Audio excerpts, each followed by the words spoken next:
Children are a blessing. God teaches us that.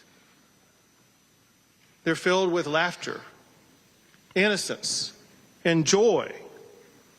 Their love is a gift that parents get to unwrap every single day. Parents in Uvalde had that gift taken away from them, stolen by a demented person. Days before yesterday, when these children were at school, some were receiving awards for perfect attendance. These kids will never attend school again. To say the least, Uvalde has been shaken to its core. Families are broken apart. Hearts are forever shattered. All Texans are grieving with the people of Uvalde, and people are rightfully angry about what has happened. Events like this, they tear at the fabric of a community. Our job is to ensure that the community is not going to be ripped apart. All Texans must come together and support the families who have been affected by this horrific tragedy. What they need now more than ever is our love. What they need is uplifting from all of our fellow Texans and all of our fellow Americans. And let me emphasize something that I know you all know. But the reality is, as horrible as what happened, it could have been worse. The reason it was not worse is because law enforcement officials did what they do. They showed amazing courage by running toward gunfire for the singular purpose of trying to save lives. And it is a fact that because of their quick response, getting on the scene, being able to respond to the gunman and eliminate the gunman, they were able to save lives. Unfortunately, not enough. But I want to make sure that everybody knows, all of the law enforcement agencies and groups that are involved and were involved in this process. The Texas Rangers are leading the investigation, and they are supported by the Texas Department of Public Safety Highway Patrol, the Texas Department of Public Safety Criminal Investigative Division, DPS Aircraft, DPS Intelligence Counter-Terrorism Division, DPS Crime and Victim Support. They're also supported by the Texas Division of Emergency Management, the FBI, as well as multiple federal partners, including the DEA, ATF, HSI, and Border Patrol. And then, of course, the valiant local officials, the Uvalde Sheriff's Department, Uvalde Police Department, Uvalde Independent School District Police, Uvalde County Constables, Uvalde Mayor, the County Judge, Uvalde District Attorney's Office, local Public Works and surrounding police department, and the San Antonio Police and Fire Department also. Let me walk you through some of the facts of what has happened. There's been a lot of things that have been said. Some are correct, some are incorrect. Let me tell you the best information that we have at this time, understanding, very importantly, that this is an ongoing investigation, and ongoing investigations often reveal new information as those investigations progress. The first thing that happened was that the gunman shot his grandmother in the face. She then contacted police. The gunman fled, and as he was fleeing, he had an accident just outside of the elementary school, and he ran into the school. Officers with the Consolidated Independent School District, they approached the gunman and engaged with the gunman at that time. The gunman then entered a back door and went down 2 short hallways and then into a classroom on the left-hand side. The gunman entered into that classroom, and the classroom was connected internally to another classroom. Border Patrol, Consolidated ISD officers, police, sheriffs, and DPS officers converged on that classroom, and a Border Patrol officer killed the gunman. As I said, Texas Rangers are leading the investigation, joined by federal, state, and local law enforcement officials. At this time, we know that 19 children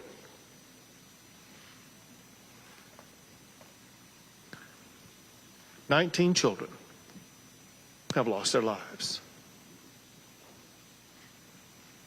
2 faculty members lost their lives. In addition to that, there are 17 people who are injured, but their injuries are not life-threatening. All family members of all of these students and faculty members have been contacted and informed about the circumstances. Officials are working with parents to ensure that their parents are going to be able to see their children. Parents should contact victim services at the county fairplex. We know that there are parents still striving to make a connection. All parents are welcome and urged to contact victim services at the county fairplex. The gunman was 18 years old and reportedly a high school dropout. Reportedly, there has been no criminal history identified yet. He may have had a juvenile record, but that is yet to be determined. There was no known mental health history of the gunman. He used one weapon, which was an AR-15, using 223 rounds. There was no meaningful forewarning of this crime other than what I'm about to tell you. As of this time, the only information that was known in advance was posted by the gunman on Facebook approximately 30 minutes before reaching the school. The first post was to the point of, he said, "I'm going to shoot my grandmother." The second post was, "I shot my grandmother." The third post, maybe less than 15 minutes before arriving at the school, was, "I'm going to shoot an elementary school."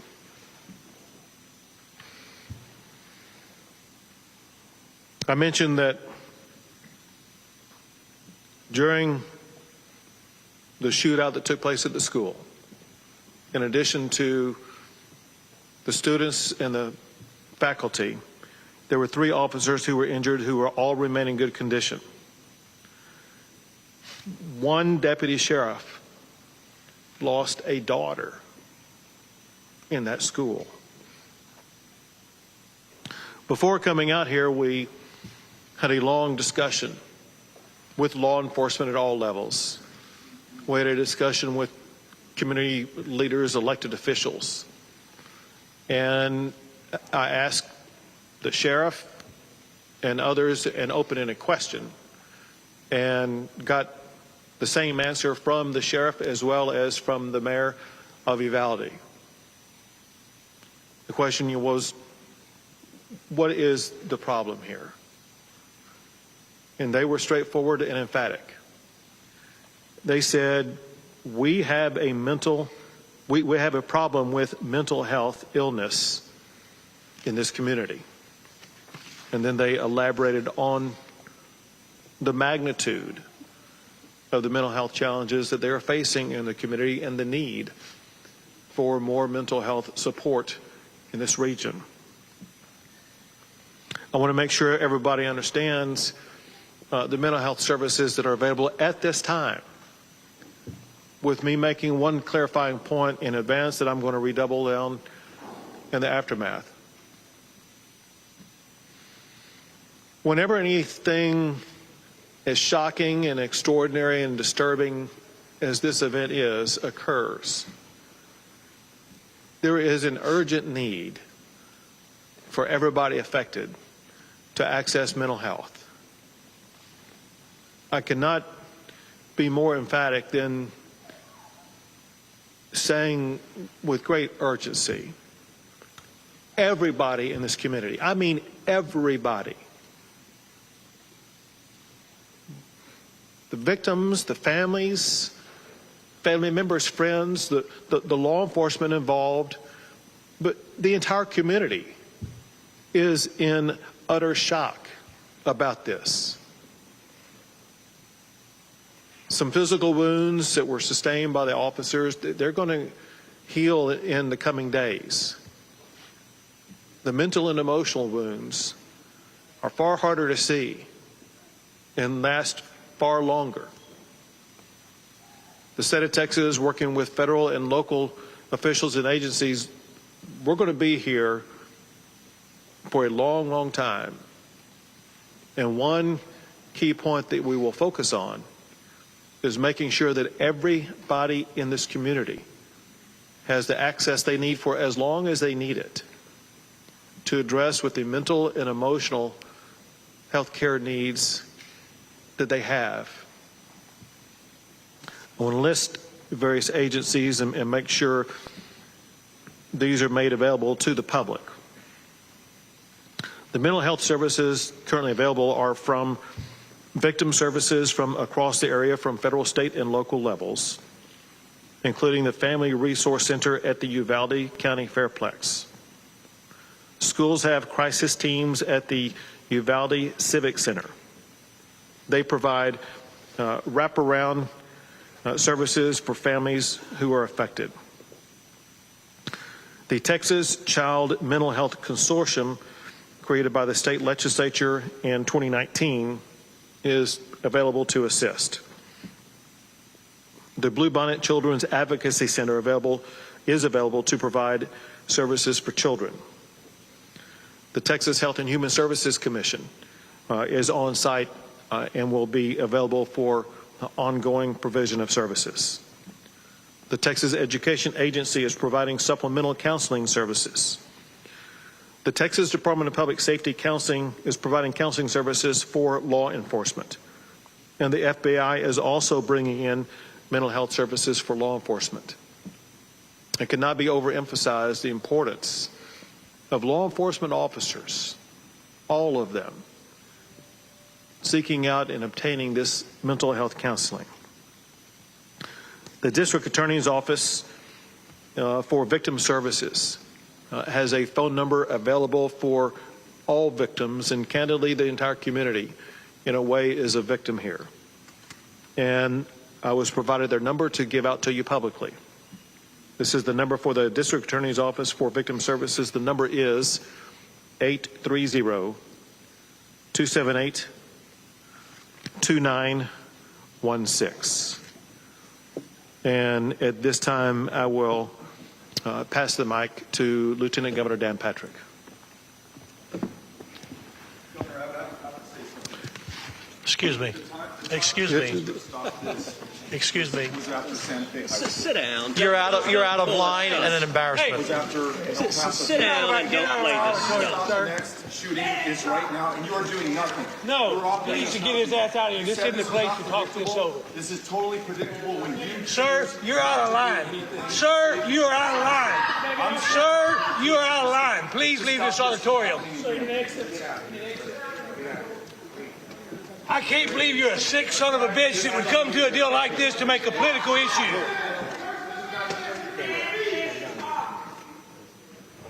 Yeah, you want me to come in? So we're following some developments here at this news conference here in Uvalde right now. That is Beto O'Rourke, who is telling the governor of Texas right now another shooting is going to happen, essentially putting the onus on the governor and the leadership in Texas right now, confronting him face-to-face at this news conference over the killings that happened at this elementary school. We should mention Beto O'Rourke is also running for office here in the state of Texas, statewide office. He is being escorted out right now by police. A stunning moment here, Greg Abbott. around 24 hours after the shooting just occurred. A lot of screaming back and forth there in the hall. We were about to hear from the Lieutenant Governor, Dan Patrick. And it appears there are other protesters inside. There are family members. There are family members who are crying as we speak. There are family members whose hearts are broken. There's no words that anybody shouting can come up here and do anything to heal those broken hearts.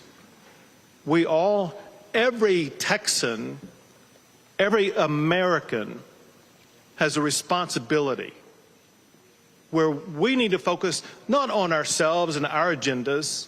We need to focus on the healing and hope that we can provide to those who have suffered unconscionable damage to their lives and loss of life.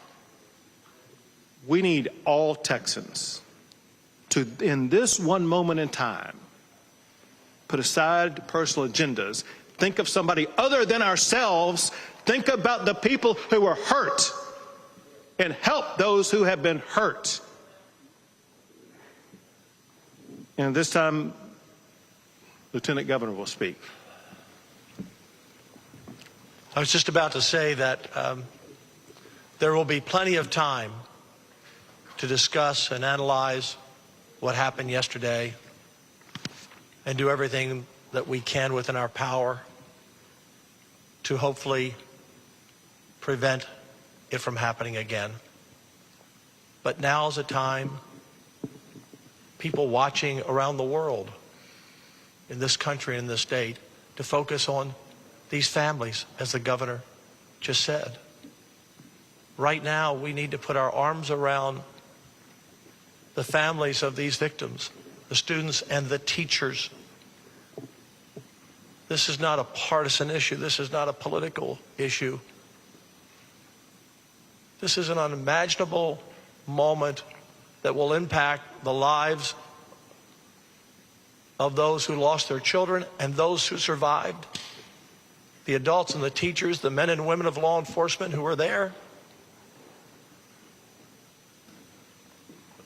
We are better than this as a country. We are better than this. These types of crimes, when you see children killed, go to the very core of all of us who have children or grandchildren. We can't imagine the pain that these families are going through. We saw it 4 years ago in Santa Fe. So can we not be a nation that can stand together for at least a day or a week or a month? My gosh. To put these families first and everything else second? My gosh. You know, we live in a time, I said this yesterday, when people are at each other's throats everywhere we turn. Whether it's on the internet or an Oscar stage or two coaches arguing or in the political world or the media world. Who are we as an American people? Who are we? We all have to do our part. All do our part to make us a better people and a better nation. Evil will always walk among us.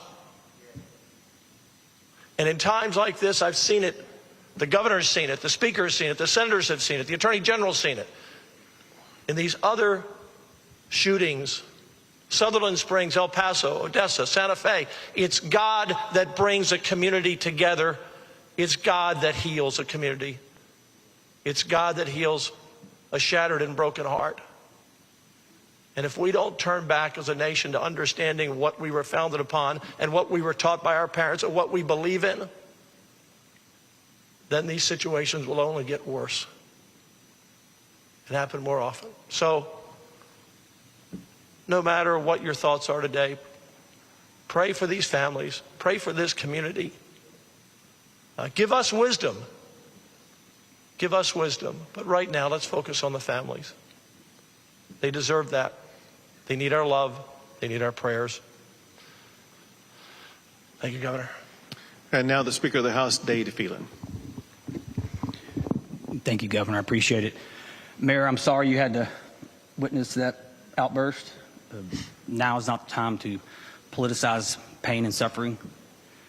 This time of year should be the happiest time in a child's life.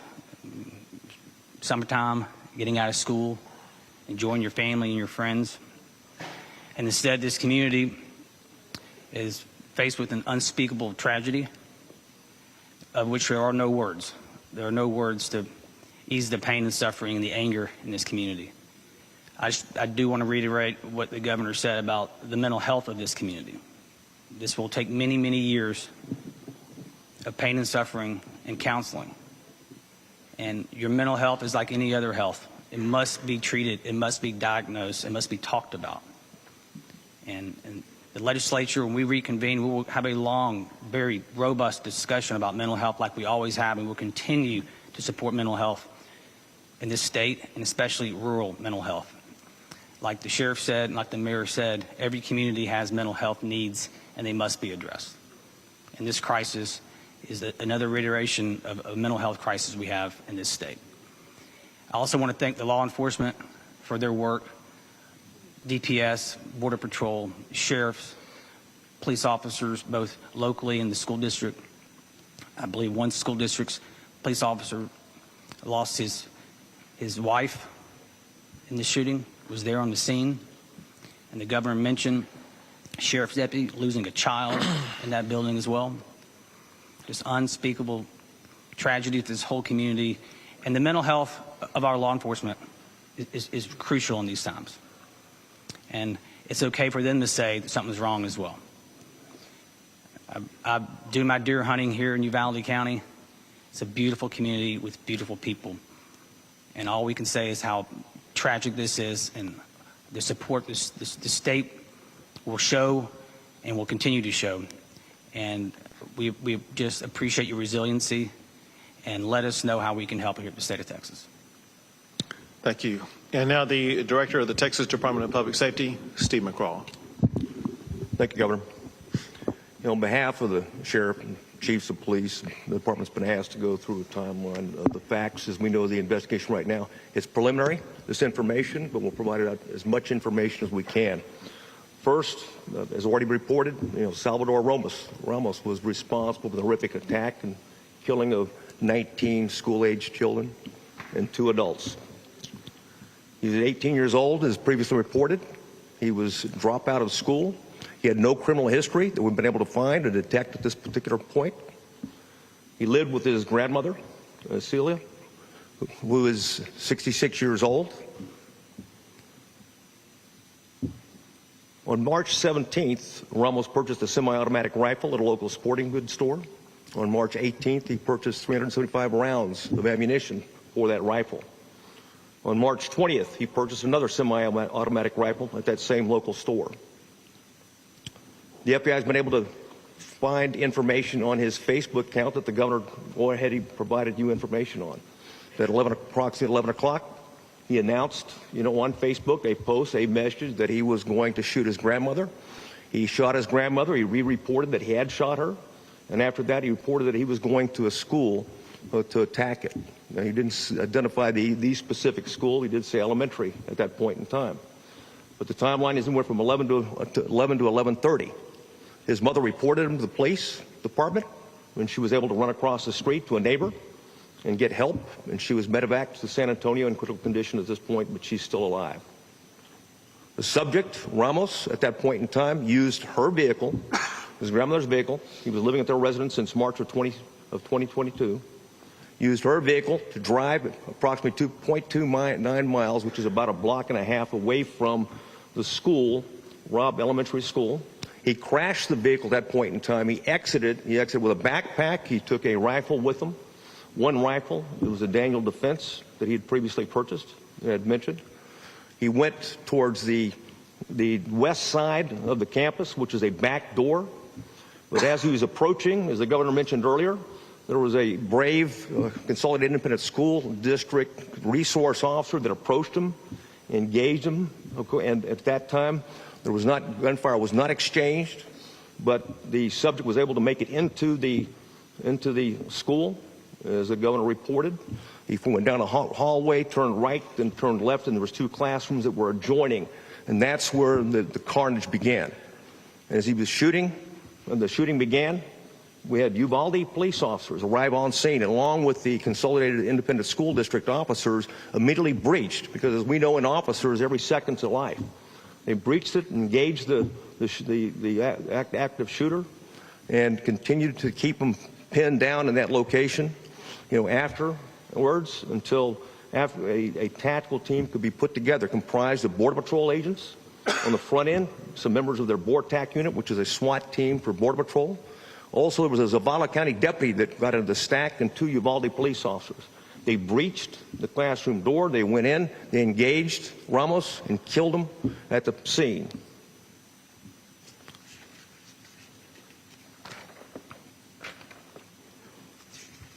That covers it, Governor. One thing I'd like to say, though, and you hit the nail on the head, is that in the profession of law enforcement, it is a profession. What looks right and how we measure ourselves is the absence of crime and disorder. Obviously, this is a situation we failed in the sense that we didn't prevent this mass attack. But I can tell you those officers that arrived on the scene and put their lives in danger, they saved other kids. They kept them pinned down. And we're very proud of that. At the same time, we're always looking to get better and look at anything that might have been out there. We've yet to find a clue, whether it's social media or other indicators that might have given us any type of idea that he was about to do something like this. It gives us an opportunity to prevent it because, as we know, the overriding priority of you, certainly the legislature in Texas and the people of Texas, is that it's all about prevention. Prevent the next mass attack. And thank you for your leadership, and Speaker and Lieutenant Governor. Thank you. Thank you. And now the Superintendent for the Consolidated Independent School District, Harrell. Thank you, Governor. Thank you for being here today. Thank you for your support. I appreciate your team coming and speaking to us and providing the services and resources that you have. As superintendent, I could never have imagined a day like yesterday. End of school, award ceremonies, the time of a second, third, or fourth grader's life at that point. It was a senseless and tragic event, and this magnitude in our community is heartbreaking. It really is. We have had a lot of support here from our community, surrounding counties, surrounding districts, and all over the state, and I appreciate you for thinking of us and sending that support.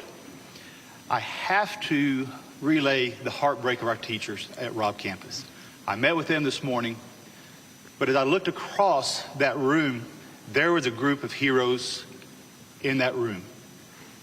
If it weren't for them, along with the law enforcement that came, that were willing to cradle their kids, get them out of the classroom when it was safe, when they were guided, and the trust our kids had in their teachers, that says volumes for our staff here in Uvalde. They are heroes. They did heroic things yesterday, and they are always very humble, but they are truly humble heroes. Yesterday, we lost 2 teachers. These 2 teachers, I would say, are the cornerstone of that campus to some great degree. There are two beautiful souls. They have taught on that campus for many years. They have kids in our district, and they poured their heart and soul into what they did in educating our kids in Uvalde. 19 students, 19 precious students who came to school yesterday to enjoy the day, to enjoy the award assembly. And as I look at their pictures, you can just tell by their angelic smile that they were loved, that they loved coming to school, and they were just precious individuals. This is a difficult time for everybody. We are hurting. We have been cut deep here in our community. We will move forward. It's going to take some time moving forward. While our faith has been shaken, we ask you to continue to pray for these families, these kids in our community, and our teachers. I am a product of Uvalde. I'm born and raised here. I've worked for this district for 30 years. And never thought I would be sitting in front of you doing this today. But please pray for our teachers, pray for our community, and we will move forward. Thank you, Governor. Thank you. We'll take a few questions. Governor, you've talked a lot about mental health. Not talking about guns. Do you think an 18-year-old should have been able to buy the weapon that he wanted? Would you make any changes as far as gun laws? So the ability of an 18-year-old to buy a long gun has been in place in the state of Texas for more than 60 years. And think about during the time over the course of that 60 years, we have not had episodes like this. And why is it that for the majority of those 60 years, we did not have school shootings? And why is it that we do now? The reality is I don't know the answer to that question.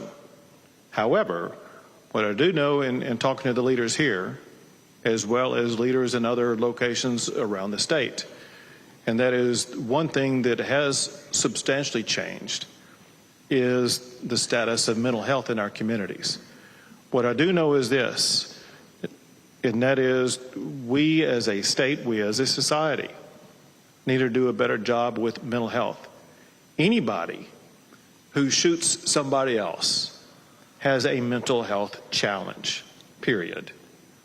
We as a government need to find a way to target that mental health challenge and do something about it.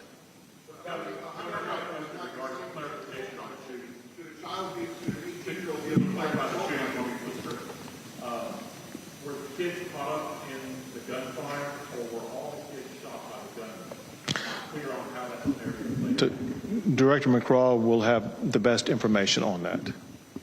We're in the process of doing the crime scene right now. The first one being the school, the second being the vehicle, and the third, the grandmother's residence. I can tell you where it's a detailed process, so I can't answer that. But for right now, we believe that all the children were shot and killed by Ramos.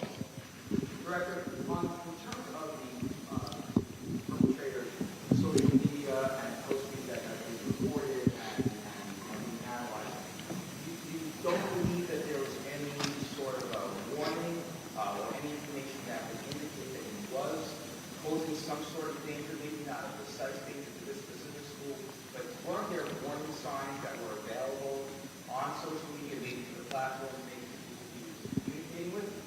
We did see some, and I think one was of a concern, and that concern was, relayed to allegedly, we haven't confirmed it yet, to someone in California who didn't report it. And we're in the process of working with the FBI right now to make sure she's interviewed and find out more about it. There may be other clues out there right now that we're not aware of. This is a preliminary part of the investigation, and we're going to scour everything to find anything that what could have indicated in some way, shape, or form that this individual was a threat to the community. But nothing had come to local law enforcement that they could have acted? None at all. In fact, this is, we're astounded at the beginning of the investigation because there's usually something out there, but right now, it is as that reported on the timeline. If we find out something else, we'll provide that information. The Texas School Safety Center said the Central District you still struggle to operationalize threat assessment teams, multi-hazard plans.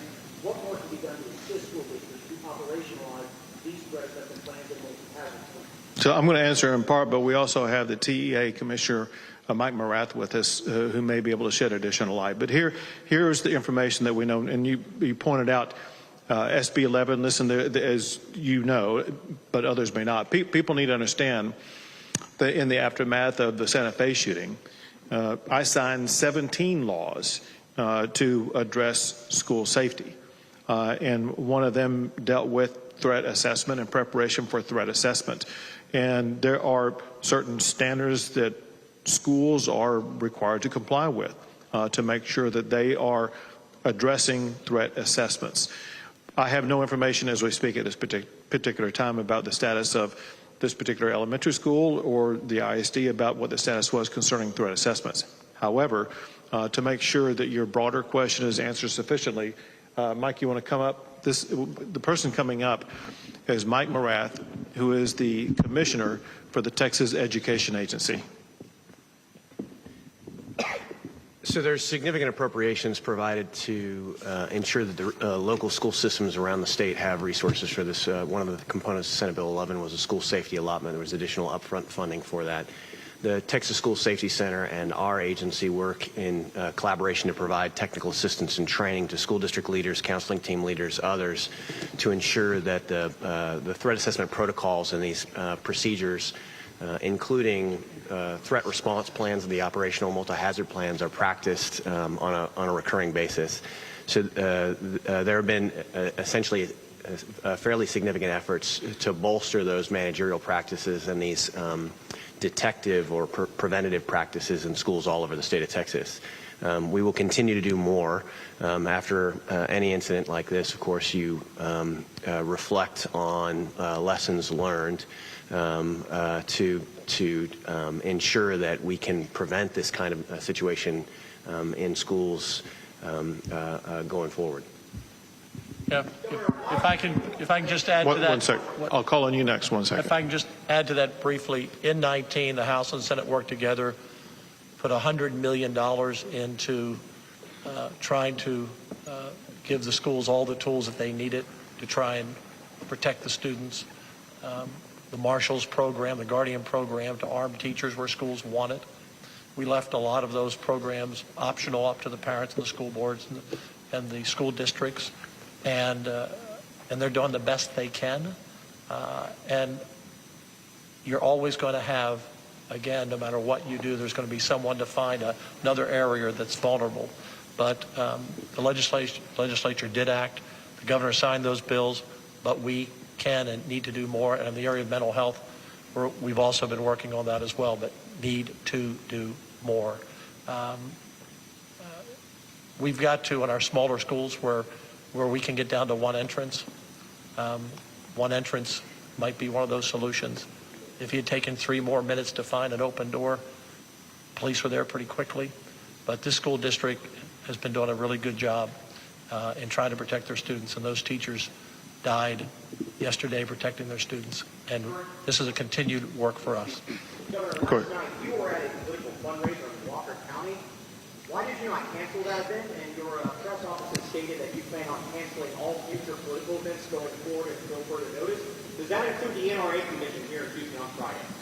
So first, with regard to yesterday, I was actually in Taylor County responding to a different disaster, a disaster of fires that had ripped through Taylor County and destroyed 20 homes. And that is when I learned about the shooting that was taking place pretty much at that time here. On the way back to Austin, I stopped and let people know that I could not stay, that I needed to go, and I wanted them to know what happened and get back to Austin so that I could continue my collaboration with Texas law enforcement to make sure that all the needs were being met here in the Uvalde area.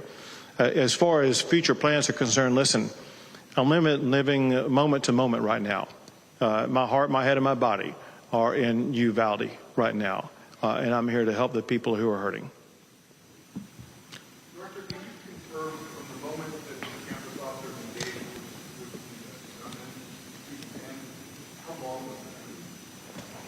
particular timeline.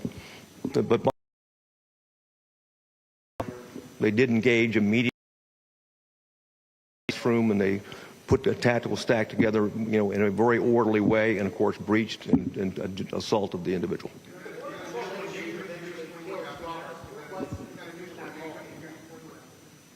The initial engagement? No, I mean, yeah, it was just, it confronted him and wanted to find out, because he read the report, heard the accident, and was out trying to check on that particular crash when he saw it. So he followed him right in immediately, okay, and when rounds were exchanged. And of course, then also we had 2 Uvalde police officers previously described that went in and was involved in also the shooting with the subject and were wounded. And of course, they were also responsible for containing him in that area. Go ahead. Yes, sir. Well, I don't know where he was in the community, but obviously in the Uvalde area, because they got there so quickly and in force. And of course, I'll let them answer that question. But they were there in force, and of course, they were, importantly, they had some members of their tactical team there on the Vortex team, and they took the lead on that stack. But I'll defer to, I think I have a Border Patrol uniformed.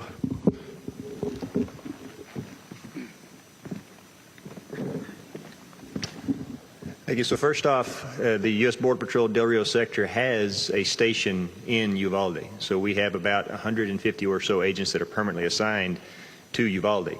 We also have several agents in other stations that choose to live here in this community as well. So we had folks that came from off-duty. We had folks that came from training. We had folks that were in the field and responded. So a multitude, some 80 in total, Border Patrol agents responded. So as to where that particular individual came from, don't have that yet. The investigation will bear out, but we have a large presence permanently here in Uvalde. Did you? Not going to release his name just yet. Go ahead.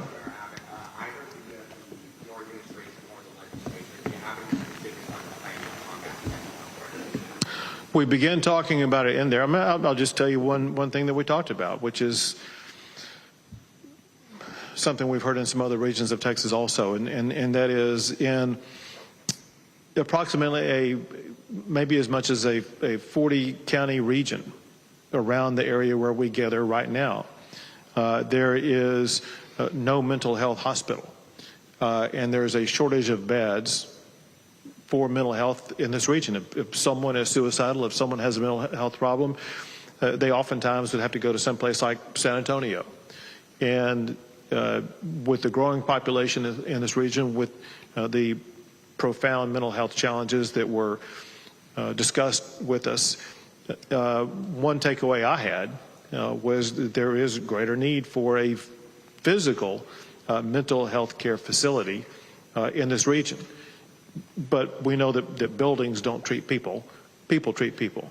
And so there needs to be more personnel, more strategies, a greater understanding by the mental health care provider community about what the needs are, and they will be best equipped to know the best way to provide, or let's say meet those needs.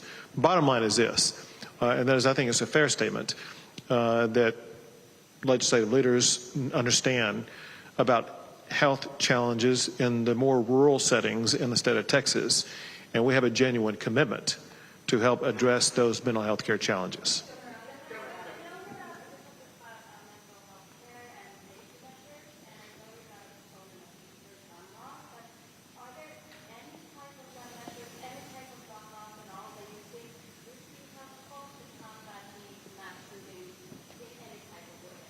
It's one of those issues that was widely discussed in the last several sessions, in particular in the 2019 session. And pretty much every issue was raised by one legislator or another about potential ways to address shootings like this. And the consensus arose around those 17 bills that I did sign, that they hardened schools, they made schools safer, they addressed mental health, and issues like that were the solutions that were agreed upon by legislators at that time. And that is going to be the similar approach that I perceive legislators will continue to focus on. we consider that what we did in 2019 to be one of the most profound legislative sessions, not just in Texas, but we've seen in any state in addressing school shootings. That said, to be clear, we all understand our work is not done. Our work must continue. And we will continue to discuss with legislators about all the potential avenues and pathways that we can take to make sure that schools will be even safer going forward.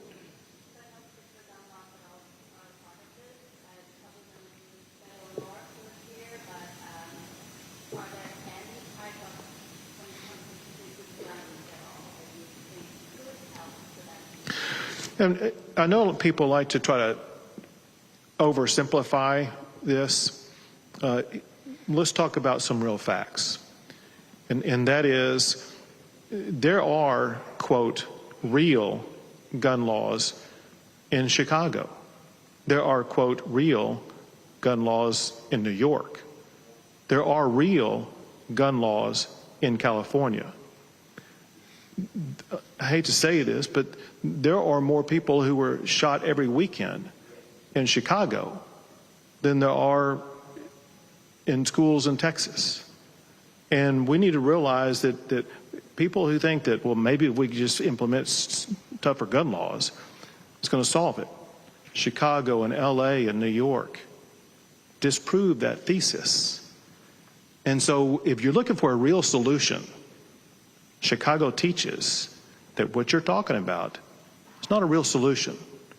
Our job is to come up with real solutions that we can implement.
So the last thing first, and that is altogether, we allocated more than $600 million, so more than $500 million to address school safety. As it concerns the first parts of your question, the answer is, with the laws that we passed in 2019, which is 3 years ago, all those measures that you were talking about were included in those laws. Let me give you several examples. An entire platform that was addressed is what's called school hardening or hardening schools. Some of those strategies reduce the number of entrances. Other strategies provide things like school marshals or having DPS officers or others fill out their paperwork in schools so that there will be a law enforcement presence in schools. They involve different types of strategies that will make it, should make it, more difficult for a shooter to get into a school. That said, I can tell you what we all agree upon. We're all going to go back and look at both exactly what was passed, any shortcoming in what was passed, any shortcoming in implementation. I want you to know also that included in those laws were requirements by school districts across the state of Texas to work with the School Safety Commission to make sure that all the strategies would be used and employed and tested, including active shooter strategies for schools to be ready, to be prepared to employ as needed. And so, yes, from pretty much every angle, it was debated. And let me go back in time. This is something where I began working up the governor's plan to respond to this a year in advance and legislators had an entire year to be looking at that, to be debating that, to be getting prepared for that. Then I made it an emergency item during the session, which meant that everyone was going to be focusing on it, and they did. So my point in saying that, and that is that this took the time, effort, and mental involvement of all legislators during the course of that session to put what they consider to be the best solutions on the table. Many of them were adopted, some were not, but we adopted what we consider to be the best plans that session. Again, we will always, and especially in this coming session, evaluate what more needs to be done in our schools to make them even safer.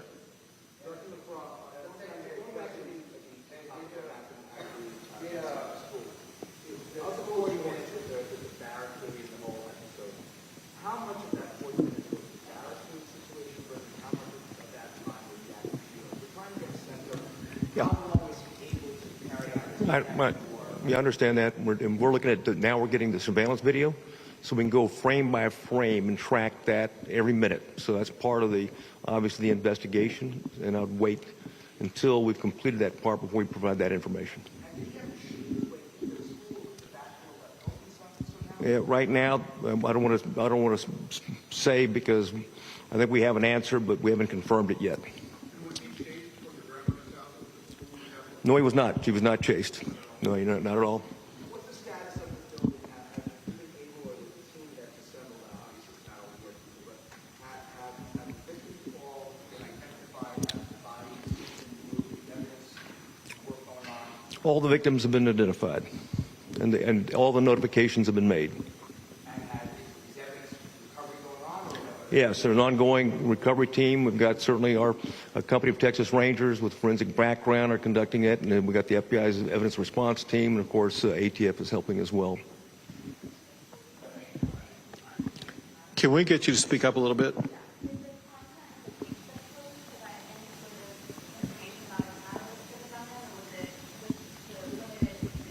No, there's limited information. We don't see a motive or catalyst right now. We're looking for it, scouring, and we'll continue to do so. They were public, like anything else. They were out there, and he was trying to communicate. And of course, some of the information is we're going to have to continue to do interviews with people that he'd been in contact with. So we're not even close to being done yet.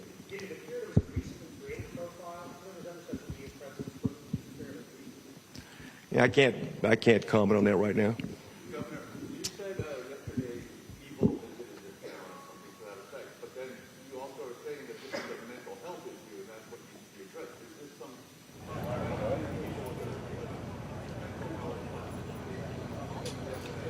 We've been listening to an ongoing news conference from Texas Governor Greg Abbott. You see him right there on the horrific shooting that happened here in Uvalde, the horrific school shooting. We've just learned that every single child involved, the 19 school children who were shot and killed, have been identified, and all of the family members have also been notified. And even though the governor said there was no forewarning that the shooter here, Salvador Ramos, had no history of mental health, he called him a demented person, and said just 30 minutes before this shooting, he did go on Facebook and he posted, "I'm gonna shoot my grandmother. I shot my grandmother. I'm going to shoot an elementary school." And that's when his carnage began. Throughout this entire news conference, we heard a lot about mental health, that this community here in Texas has a serious problem with mental health. We had not heard about gun control until someone in the audience confronted Governor Greg Abbott. That someone was Beto O'Rourke, who is running against Governor Abbott for the statewide office as a Democrat. Here's a little bit of what he said during the news conference. Excuse me. Excuse me. Sit down. You're out of line and an embarrassment. Sit down and don't play this stuff. The next shooting is right now, and you are doing nothing. No, he needs to get his ass out of here. This isn't the place to talk this over. This is totally predictable when you... Sir, you're out of line. Sir, you are out of line. Sir, you are out of line. Please leave this auditorium.